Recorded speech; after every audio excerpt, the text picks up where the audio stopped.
यात्रा। हिस्ट्री क्या है? एक यात्रा है। कौन सी यात्रा? How we developed. हमारा विकास कैसे हुआ, हमारा सीक्वेंस क्या है, हम कैसे यहां तक पहुंचे। हम इतिहास में ऊपर थे, नीचे हुए, ऊपर जाने की कोशिश कर रहे हैं। कल एस जयशंकर साहब ने बोला कि भारत विश्व गुरु बनने की तरफ है, भारत के मूल्य शाश्वत हैं। उन्होंने ये बात कही कि भारत के जो मूल्य हैं, जैसे उन्होंने कहा कि वेस्टर्न कंट्रीज, अब कोई व्यक्ति आकर जा रहा है, एस जयशंकर साहब भारत के इतिहास को बहुत अच्छी तरह जानते हैं, आपने देखा बड़ी चर्चा में चला। उन्होंने जाके 18 मिनट का यूनाइटेड नेशन जनरल असेंबली में भाषण दिया और उन्होंने कहा कि वेस्ट का जो नजरिया है वो बड़ा जो है, जिसे कहते हैं ना, दोहरा है, डुअल कैरेक्टर है, जो बार बार मैं क्लासेस में कहता चला आया हूं कि उनके लिए, वो मैंने कई बार क्लास में बोला है कि भैया जो है तुम्हारा कुत्ता टॉमी, हमारा कुत्ता कुत्ता, वही वाली हालत हो गई। तो उनके लिए मानवाधिकार, आतंकवाद, ये सब जो चेहरे हैं वो बिल्कुल अलग अलग हैं, उनका जो स्टैंडर्ड बिल्कुल अलग अलग है। बोले हम करें तो भैया ये अलग चीज है, तुम करो तो ये अलग चीज है, हम करें तो हम किसी भी देश में अपना आदमी भेज सकते हैं, तो ये क्या है, ये हमारे राइट्स हैं, तुम करो तो ये मानवाधिकारों का हनन है, सॉवरेनिटी का हनन है। तो ये बहुत गलत नजरिया है। तो कोई विदेश मंत्री खुलकर ये बात कर रहा है और उसके साथ साथ भारतीय मूल्यों के बारे में बात कर रहा है कि हमारे जो मूल्य हैं वो सार्वभौमिक, हम अपना तेरा पराया नहीं करते हैं। कनाडा की संसद में एक नाजी खड़ा होकर उसका सम्मान किया जा रहा है और वो दुनिया को मानवाधिकारों के बारे में बात करता घूम रहा है। आप अंदाजा लगा के देखिए। हमने यहूदियों को शरण दी, जो परेशान हुए उनको शरण दी। भारत ने हमेशा उन लोगों को शरण दी जिनको मानवता के नाम जो है उस पर सताया गया है। लेकिन नाजियों को शरण देने वाला आज मानवता के बारे में बात कर रहा है, फ्रीडम ऑफ स्पीच की बात कर रहा है। आप जरा देखो जो हॉलोकॉस्ट जिसने किया, जिसने यहूदियों का खून बहाया। तो ये जो चीजें हैं ये हमें समझनी पड़ेंगी। हमारी यात्रा कैसे, हम कैसे विकसित हुए। अब जब हम यात्रा करते हैं तो हम अपने इतिहास के इस जमीन पर अपने फुटप्रिंट छोड़ते चले जाते हैं और कई बार इतिहास में जानबूझकर या कालखंड में ये कुछ फुटप्रिंट्स गायब हो जाते हैं और इन्हीं फुटप्रिंट्स में इन साजिशों का जन्म होता है कि आप अपने हिसाब से थ्योरीज प्लांट कर सकते हो। और यही हमारे साथ किया। तो ये बड़ा जरूरी है कि इन क्लासेस के दो मकसद होंगे, एक तो कोर्स पूरा कराना, साथ ही साथ आपको इसके साथ ये अवेयर करना कि इतिहास हमें कितना जागरूक कर सकता है, इतिहास हमें बता सकता है। जो आप लोगों ने मेरी क्लास की होगी इतिहास की साजिशों की, उसमें आपको ये बात समझ में आई होगी जो बड़ी इंपॉर्टेंट है। वो बात आपको समझ में आई होगी कि इससे आपके अंदर एक गर्व की भावना, कितने लोग हैं जिन्होंने इतिहास की साजिशों की क्लास देखी सुनी, मेरे साथ वो जुड़े हैं, और उनके अंदर एक गर्व की भावना है कि हाँ यार हमारे साथ तो गलत हुआ, हम तो एक बहुत महान सभ्यता के लोग थे और हम जो है हमें आगे भी बहुत कुछ करना है, क्योंकि हमारी मेमोरी रिकॉल हो रही है। हम दुनिया में कुछ विश्व गुरु बनने के लिए कोई नई स्थापना नहीं कर रहे हैं, हमें तो सिर्फ अपनी नालंदा, तक्षशिला, विक्रमशिला विश्वविद्यालयों की धरोहर को खाली लाना है।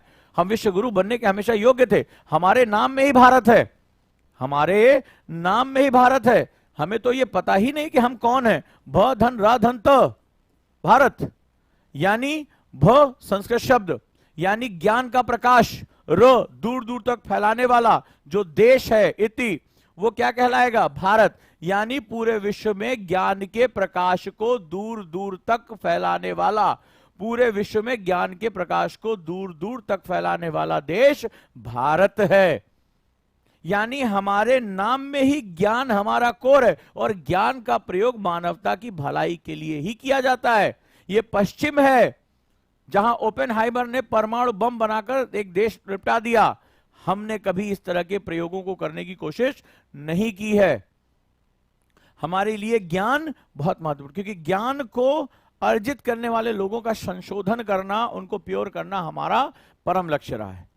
हम तो ज्ञान प्राप्ति के बाद समाधि की धारणा में चले जाते हैं। हमने अष्टांग योग बना दिया कि जैसे जैसे तुम्हारा ज्ञान प्राप्त होगा, इस शरीर, ये जो तुम्हारा दुनिया है, इससे तुम हटते चले जाओगे।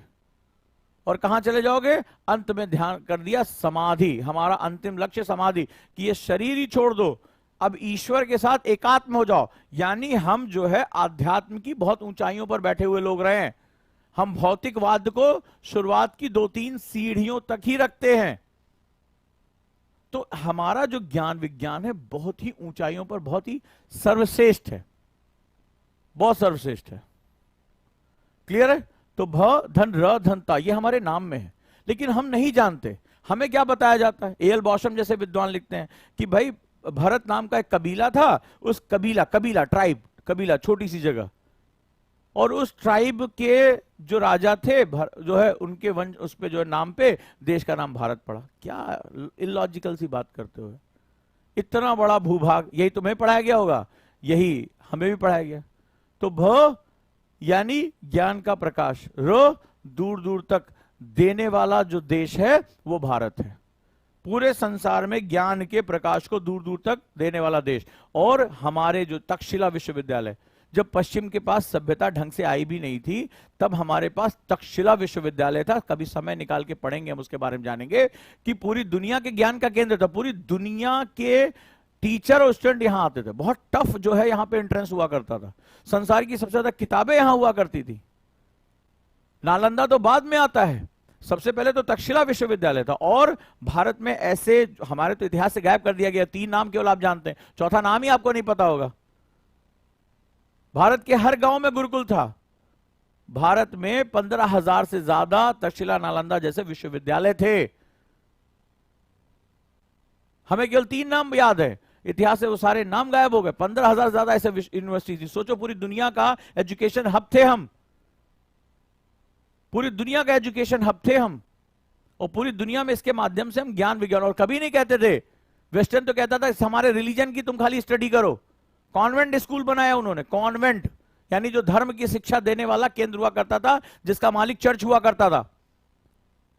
हमने कभी नहीं कहा, हमने कहा जिस तरह की आप हीन यान सीखना चाहो, बौद्ध यान सीखना चाहो, महायान सीखना चाहो, वैदिक संस्कृत पढ़ना चाहो, जो पढ़ना चाहो तुम पढ़ो। हमने कभी रिलीजन को नॉलेज के फैक्ट के साथ जोड़ा ही नहीं, क्योंकि जो व्यक्ति नॉलेजेबल हो जाएगा वो इससे ऊपर चला जाएगा। राइट?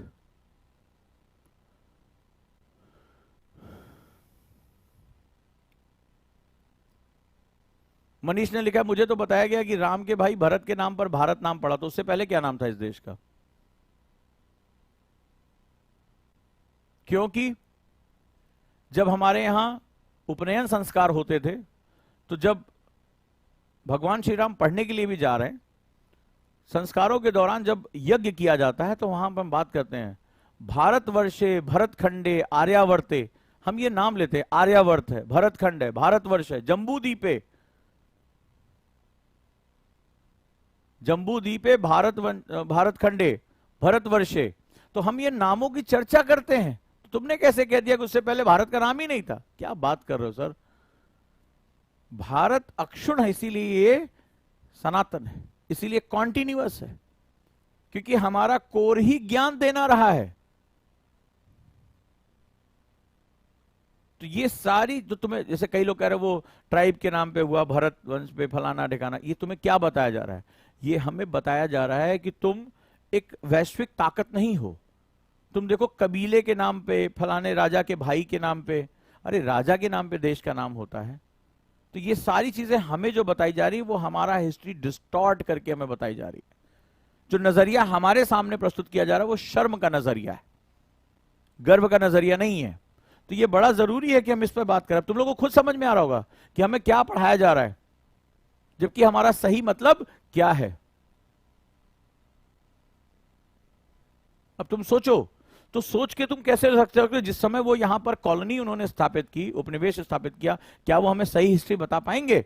और वो साजिशें आज भी चल रही हैं। आज आप भारत में भारत के बारे में बात करो तो लोगों को शर्म आने लगती है। इंडिया बनाम भारत पे विवाद हो रहा है, हम अपना वास्तविक नाम नहीं ले पा रहे। सोचो, इतनी बड़ी साजिश। अंग्रेज चले गए, लेकिन अभी बहुत से अंग्रेज यहां बचे हुए हैं। गोरे वाले चले गए, ब्राउन वाले यहीं पर है अभी। राइट? अब जैसे हमारे अवनीश हैं, इन्होंने कहा मैं बीए सेमेस्टर 3 में और हमें ब्रिटिश और अमेरिकन लिटरेचर पढ़ाया जा रहा है। मुझे बताओ, उससे भी महानतम लिटरेचर मेघदूतम है, कालिदास का लिटरेचर है। पढ़ाया गया तुम्हें? यही तो मैंने क्लास में बताया था। हमें बताया जाता है कि देखो शेक्सपियर ने कैसा लिखा, देखो होमर ने कैसा लिखा, जूलियट सीजर हमें पढ़ाया जाता है, रोमियो जूलियट पढ़ाया जाता है, बोला जाता है प्रेम वहां है। तो अभिज्ञान शाकुंतलम क्या है, मेघदूतम क्या है? आज तक तुमने नाम भी नहीं सुना होगा, या केवल याद कर लिया होगा। कि हमें याद करना सिखाया जाता है कि भैया ये कालिदास जी ने रचित किया, इसके अंदर क्या तुम्हें पता ही नहीं है, पता ही नहीं है तुम्हें। तुम्हें अमेरिका का साहित्य पढ़ाया जा रहा है, तुम्हें ब्रिटेन का साहित्य पढ़ाया जा रहा है, भारत का साहित्य कहां गायब हो गया?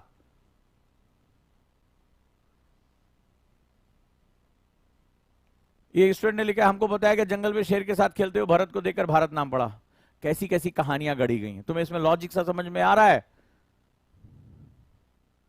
कि भारत का भूभाग उस घटना के हजारों साल बाद जब मैक्स मुलर इंडिया में आ रहा है तो वो भारत के भूगोल को समझ ही नहीं पा रहा, इतना बड़ा क्षेत्र है। पामीर नॉट से शुरू होकर, सुमेर पर्वत से शुरू होकर, अथाह जंगल, पहाड़, पर्वत, सब कुछ इस देश में है। महाद्वीप की संख्या, इसको उपमहाद्वीप की संख्या दी गई है।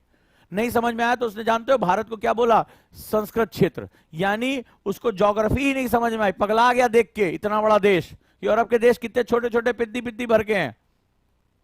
ये बोल रहे भाई हिमालय पे अलग जलवायु है, नीचे तराई में अलग जलवायु है, मैदानों में अलग जलवायु है, कोस्टल एरिया में अलग जलवायु, रेगिस्तान यहां, बर्फ यहां, पानी यहां, पहाड़ यहां। वो पागल हो गया। तो उसने लिखा संस्कृत बोलने वालों का क्षेत्र। ये भारत के बारे में जब इंडोलॉजी की स्थापना हुई थी, संस्कृत बोलने वालों का क्षेत्र। इसका मतलब हमने पहचानों को समेट रखा था, समझो इस बात को। तो ये सब डिस्टॉर्टेड हिस्ट्री है जो हमें बताई जाती है, ताकि हम लगातार खुद पर शर्म करें। क्योंकि जब तुम गुलामी की मानसिकता के साथ जाओगे तो इन्हीं कंपनीज को जब जरूरत पड़ेगी तुम्हारी, तो तुम लपलपा के भागोगे। अरे कनाडा शिफ्ट होंगे, अमेरिका शिफ्ट हो, कहां जा रहे हो? अमेरिका का वीजा लग गया, पूछो किसी से, अरे भाई साहब पैकेज लगा है, कहां जा रहे हो? बोले ब्रिटेन में जा रहे हैं। आप भागते हो विदेशों में, तो भारत को क्या होता है? ब्रेन ड्रेन का सामना करना पड़ता है। इसको बोलते हैं ब्लीडिंग इंडिया। केवल पाकिस्तान ही हमें नहीं नुकसान पहुंचा रहा, ये भी नुकसान कर रहा है। तुम्हारे यहां पला बढ़ा, तुम कहते हो अरे आज दुनिया के टॉप मोस्ट देशों के सीईओ भारतीय हैं। भारतीय कंपनी के मालिक नहीं है, उस कंपनी के नौकर हैं, सीईओ हैं। और वो जाकर किसी विदेशी कंपनी की सेवा कर रहे हैं, उसके प्रॉफिट को बढ़ा रहे हैं, उसकी जीडीपी को बढ़ा रहे हैं, भारत की जीडीपी को नहीं बढ़ा रहे। और गर्व है उन्हें वहां जाने पे, क्योंकि उन्हें लग रहा है कि भारत में अपॉर्चुनिटीज नहीं है। बुरा मत मानना, लेकिन यही सच्चाई है। किसी से पूछो, अरे यार अमेरिका जाने का मौका मिल रहा, अरे भाई साहब इतना खुश हो जाएगा, घर वाले सर पे लेके नाचते हैं। अरे भैया कनाडा जा रहे हैं, अरे भैया फलाने जगह जा रहे हैं, सपना है। और वहां किसी ग्रीन कार्ड मिल गया, वहां किसी शादी हो गई वहां के किसी पक्के सिटीजन से, तो फिर तो देखो क्या होता है वहां पे। ये है गुलामी की मानसिकता, राइट।